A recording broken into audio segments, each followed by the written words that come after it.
जय जिनेन्द्र। 16 कारण भावनाओं का परिचय इस पाठशाला के प्रोग्राम में इन दिनों दिया जा रहा है और देना भी चाहिए था। भाद्रपद का महीना है। इन दिनों बहुत से मंदिरों में तो 16 कारण भावना के ऊपर प्रवचन ही अरेंज किए जाते हैं। तो हम इन 16 कारण भावनाओं को समझें और भाएं ताकि हमारी भावना में पवित्रता आए और तीर्थंकर प्रकृति का आश्रयबंद होने का कोई प्रसंग बन जाए। तो आज प्रसंग है क्रम से चलते चलते बहुश्रुत भक्ति नाम की भावना का। तो आज देखते हैं इसका स्वरूप क्या है। आइए प्रारंभ करते हैं। वर्तमान में हम बहुश्रुत किन मुनियों को कह सकते हैं? जो मुनिराज निरंतर स्वाध्याय में लगे रहते हैं, जिनका निरंतर उपयोग अपने ज्ञान को बढ़ाना, अपने संग के ज्ञान को बढ़ाना, इसमें जिनका उपयोग निरंतर लगा रहता है, उनको हम कह सकते हैं ये मुनिराज बहुश्रुत हैं।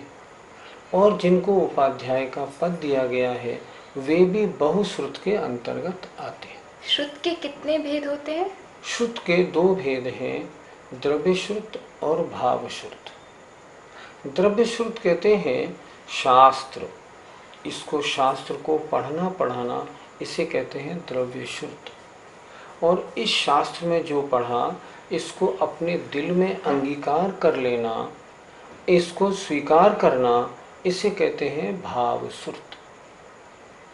वैसे श्रुत ज्ञान के 2 भेद होते हैं, एक अंग बाह्य, एक अंग प्रविष्ट। अंग बाह्य और अंग प्रविष्ट। अंग प्रविष्ट में सारी द्वादशांग जिनवाणी आ जाती है और जिनवाणी के अलावा जिनवाणी को पढ़ के द्वादशांग के अनुसार जिन्होंने अन्य ग्रंथों को लिखा है, ऐसे अन्य सारे ग्रंथ जितने भी हैं वे सारे अंग बाह्य में आ जाते हैं। द्वादशांग अंग प्रविष्ट में आता है, शेष सारे शास्त्र अंग बाह्य में आते हैं। इन दोनों को मिला के कहा जाता है संपूर्ण श्रुत। 11 अंग 14 पूर्व या द्वादशांग रूप अंग प्रविष्ट और उसके आधार से लिखे गए वर्तमान शास्त्र, समय सार, तत्वार सूत्र, प्रवचन सार और ये सब शास्त्र, ये सब अंग बाह्य। और इन सबको मिला लें तो ये कहलाते हैं संपूर्ण वर्तमान का श्रुत। इस प्रकार श्रुत के 2 भेद। श्रुत की भक्ति कैसे करनी चाहिए? श्रुत की भक्ति अर्थात सबसे पहले अपने मंदिर जी आदि में जहाँ जिनवाणी रखी हो उनका रख रखाव ठीक होना चाहिए। जो ग्रंथ अप्रकाशित हैं, लुप्त प्राय हैं, उनको छपाना चाहिए। जिनका अनुवाद नहीं हुआ है उनका अनुवाद कराना चाहिए। जिनवाणी के प्रचार प्रसार के लिए लाइब्रेरी खुलवानी चाहिए, शोध संस्थान खुलवाने चाहिए जहां लोग आए और जैन धर्म के विभिन्न विषयों पर शोध कर सकें। आजकल विद्वानों की बहुत कमी है, इसलिए विद्वान बनाने के लिए ऐसे विद्यालय खोले जाएं जिन विद्यालयों में जैन शास्त्रों का पठन पाठन अच्छी प्रकार कराया जाता हो। जैसे उदाहरण दे रहा हूँ, सांगानेर में श्रवण संस्कृति संस्थान नाम का एक संस्थान है। वर्तमान में उसमें लगभग 150 बच्चे अध्ययन करते हैं। उन सारे बच्चों को 5 साल तो रहना ही होता है और उस 5 साल में उनको जो मुख्य मुख्य ग्रंथ हैं जैन शासन के अच्छी प्रकार पढ़ा दिए जाते हैं। उनको विधि विधान वगैरह भी सिखा दिया जाता है ताकि वे योग्य विद्वान बन जाएं, शास्त्रों का अध्ययन स्वयं करें और औरों को कराएं। बच्चों में संस्कार देने के लिए पाठशालाएं खुलवानी चाहिए। ये भी श्रुत भक्ति का रूप है। जिनवाणी की भक्ति क्या है? जिनवाणी का प्रचार प्रसार हो। अगर हम जिनवाणी को अलमारी में बंद रखेंगे तो उसका प्रचार प्रसार कैसे होगा? इसलिए विभिन्न पाठशालाएं खुलवाएं। पाठशालाओं में पढ़ाने वाले अच्छे विद्वानों की हम व्यवस्था करें। स्थान स्थान पर हम शिविर लगाएं ताकि जहाँ पर कोई पढ़ाने वाला नहीं है वहाँ के लोग शिविरों के माध्यम से साल में 10 दिन या 20 दिन वहाँ एकत्रित हों, सामूहिक रूप से श्रुत का अध्ययन करें। ये भी श्रुत की भक्ति है। श्रुत की भक्ति इस प्रकार की जाती है। आजकल एक चीज़ की बड़ी कमी हो गई है, वो भी हमें बहुत ध्यान देने योग्य है। आजकल क्या हुआ, सब जगह हायर एजुकेशन का एक बड़ा जोर चल रहा है। सारी समाज, सारे लोग चाहे गांव के हों या शहर के हों, सब ये चाहते हैं हमारा बच्चा इंजीनियर बने, डॉक्टर बने, सीए बने, एमबीए करे आदि। तो वे सारे गांव के जितने भी जैनी हैं ना, वो बड़े बड़े शहरों में पढ़ने के लिए, जहाँ बड़े बड़े कॉलेजेस और यूनिवर्सिटी है, वहाँ आते हैं और वहाँ रह के अध्ययन करते हैं। अब वहाँ रहते हैं तो वहाँ ना तो उनके रहने की व्यवस्था और ना उनके भोजन आदि की व्यवस्था होती है। जब तक वो अपने गांव में रहते हैं तब तो माता पिता के अंडर में रहते हुए उनमें धार्मिक संस्कार रहते हैं। मंदिर जाते हैं, रात्रि भोजन नहीं करते, प्याज लहसुन वगैरह नहीं खाते। लेकिन जब ये बाहर आ जाते हैं, इंदौर आ गए, जबलपुर आ गए, दिल्ली आ गए या कहीं और आ गए, तो यहाँ इनको रहने का स्थान नहीं होता, इनको भोजन नहीं मिलता, मंदिर से दूर रहते हैं, तो इनकी दर्शन पूजा छूट जाती है, रात्रि भोजन करने लगते हैं और प्याज लहसुन खाने लगते हैं। तो फिर इस सब को ठीक करने के लिए आजकल बहुत बड़ी ज़रूरत है, इन सब के लिए ऐसे छात्रावास बनवाए जाएं, जिन छात्रावासों में इन सभी छात्रों को लागत मूल्य पर भोजन और आवास उपलब्ध कराया जाए। और जब वो उस छात्रावास में रहें तो उनको पूजा करने का पूरा अभ्यास कराया जाए और साथ ही साल 2 साल 3 साल रहें तो कम से कम तत्वार्थ सूत्र तक जितनी जिनवाणी है, भक्तामृत स्तोत्र वगैरह, उनका अच्छी तरह उन्हें स्वाध्याय करा दिया जाए ताकि उनके जीवन में संस्कार आ जाएं। यदि हमने इस बात पर ध्यान नहीं दिया तो हमारी आगे आने वाली जो परिपाटी है, हमारी जो परंपरा है ना, सब धर्म से दूर हो जाएगी। श्रुत की न कोई श्रुत को जानेगा, जब श्रुत को जानेगा नहीं तो भक्ति कैसे करेगा। आज होता क्या है, सब हायर एजुकेशन किया और जगह जगह सर्विस में लग जाते। हम सर्विस में लग जाने के बाद स्वाध्याय कर लेंगे, कैसे कर लोगे, वहाँ तुमको टाइम ही नहीं मिलेगा। सुबह 8 साढ़े 8 बजे सर्विस पे जाना है, रात्रि को 8 साढ़े 8 बजे सर्विस से लौटना है, पूरे थक जाओगे, क्या स्वाध्याय करोगे। तो इसलिए धर्म का अंकुर अगर हम उनमें अभी डाल देंगे, उनको देव दर्शन, दिन में भोजन, प्याज लहसुन से दूर रखने के संस्कार अगर अभी पड़ जाएंगे तो अच्छा रहेगा। वरना शास्त्रों में ही रखे रह जाएंगे, अलमारियों में, उनके पढ़ने वालों की उपलब्धता समाप्त हो जाएगी। इसलिए ऐसे छात्रावास खोलना भी, ये भी जिनवाणी की श्रुत की भक्ति है। इस 20वीं शताब्दी में कौन कौन से बड़े विद्वान हुए और उनके कौन से उपकारों का हमें स्मरण करना चाहिए? सबसे बड़े विद्वानों में गुरु गोपाल दास जी बरैया हुए। उनका उपकार रहा कि उन्होंने मोरैना में एक विद्यालय खोला और उस विद्यालय में सैकड़ों छात्रों को पढ़ाकर विद्वान बनाया। दूसरा उपकार वर्णी गणेश प्रसाद जी का मैंने बता दिया।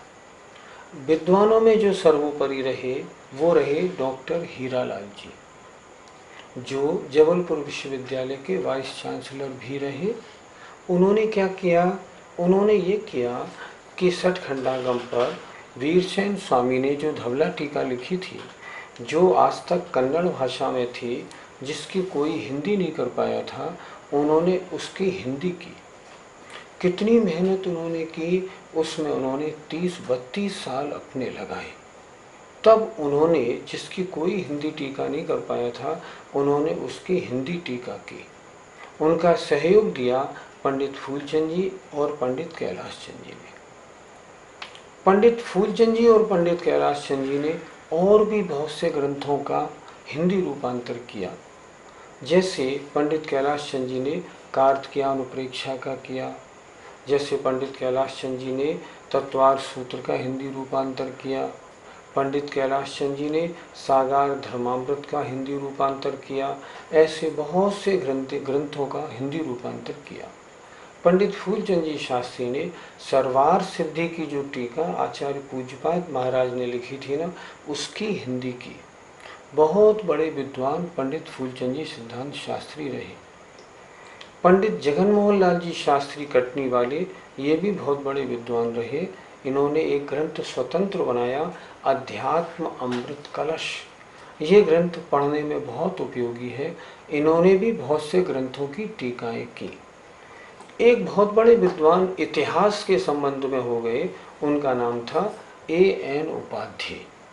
उन उपाध्याय की इतनी अच्छी इतिहास की स्टडी थी कि उनका लिखा हुआ अकाट्य होता था, उसे कोई काट नहीं सकता था। एक पंडित बालचंद जी शास्त्री हुए जिन्होंने षटखंडागम परिशीलन लिखा। बहुत बड़े विद्वान थे। उन्होंने पूरे षटखंडागम का अध्ययन करके उसका एकदम आलोड़न करके और इस कार्य को संपन्न किया। एक बहुत बड़े विद्वान जिन्होंने धवला, जय धवला, महाधवला के अलावा जितने भी वर्तमान शास्त्र उपलब्ध हैं उन सब शास्त्रों का अध्ययन किया, और अध्ययन करने के बाद जहाँ जहाँ उनकी लिपि में अशुद्धियाँ थीं उन अशुद्धियों को बताया, जबकि वो न शास्त्री थे न आचार्य। ऐसे विद्वान थे पंडित रतन चंद जी मुख्तियार सहारनपुर वाले। वो इतने विद्वान थे कि बड़े बड़े विद्वानों ने जो टीकाएं धवलादि ग्रंथों की उन्होंने उसमें भी अपने संशोधन प्रस्तुत किए। उन्होंने कहा ये संशोधन ये होना आवश्यक है क्योंकि ये लिपि यहाँ गलत है। फिरोजाबाद में एक बहुत बड़े विद्वान हो गए पंडित माणिक चंद जी कौंदे। उन्होंने क्या किया, उन्होंने श्लोक वार्तिक जो न्याय का महान ग्रंथ है तो तत्वार्थ सूत्र की टीका, लेकिन उसकी अभी तक कोई हिंदी करने में सफल नहीं हो पाया था।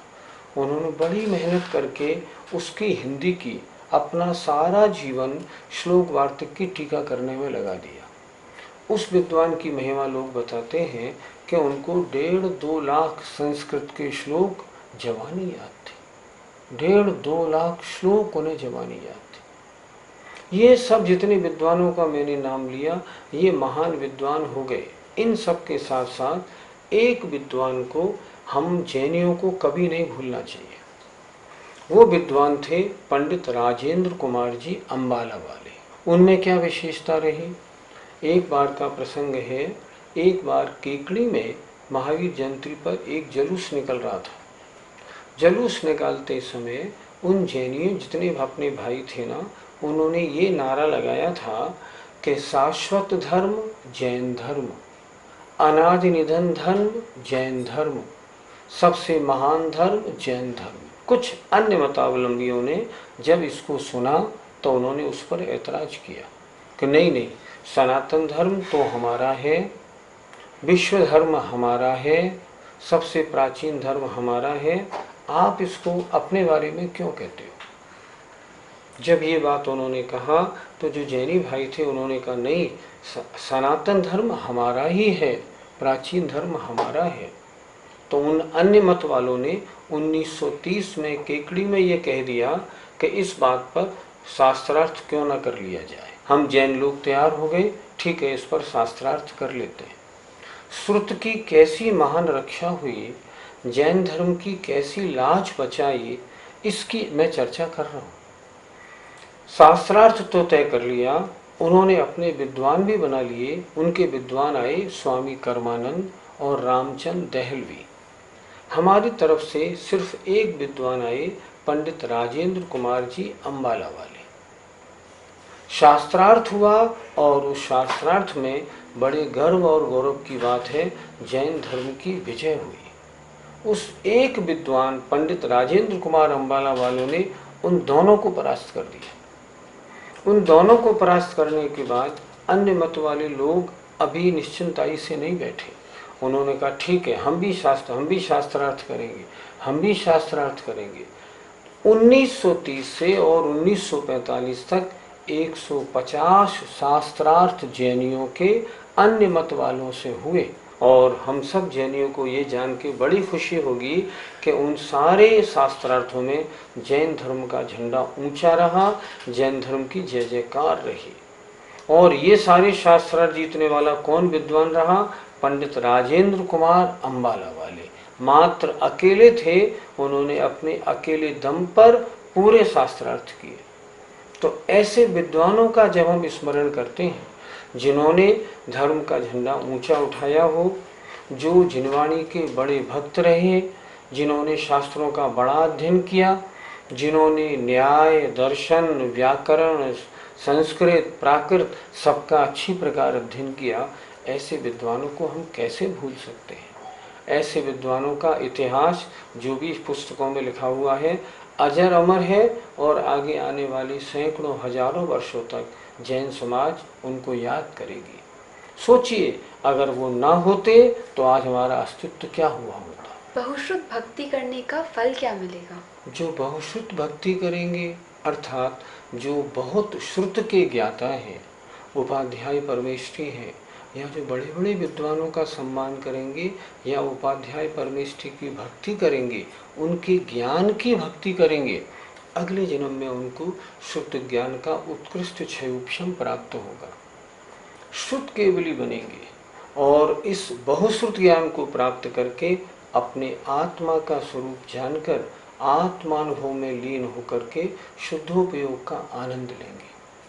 और जो निरंतर बहुश्रुत भक्ति में लगे रहेंगे, जो बहुत श्रुत के जानने वाले हैं, उनकी निरंतर भक्ति में लगे रहेंगे, उसके ओर कटिबद्ध हो जाएंगे, उनको तीर्थंकर जैसी महान प्रकृति का बंध होगा, क्योंकि ये तीर्थंकर प्रकृति के बंध में सहायक भावना है। अतः हमें श्रुत की भक्ति और श्रुत के जानने वाले जो बहुश्रुत उपाध्याय परमेष्ठी है उनकी भक्ति करनी चाहिए। और 20वीं शताब्दी के जिन विद्वानों ने जैन धर्म के साहित्य को ऊंचा उठाया है, उनके उपकार को नहीं भूलना चाहिए। आज बहुश्रुत भक्ति के बारे में हमने कुछ थोड़ा बहुत जाना है।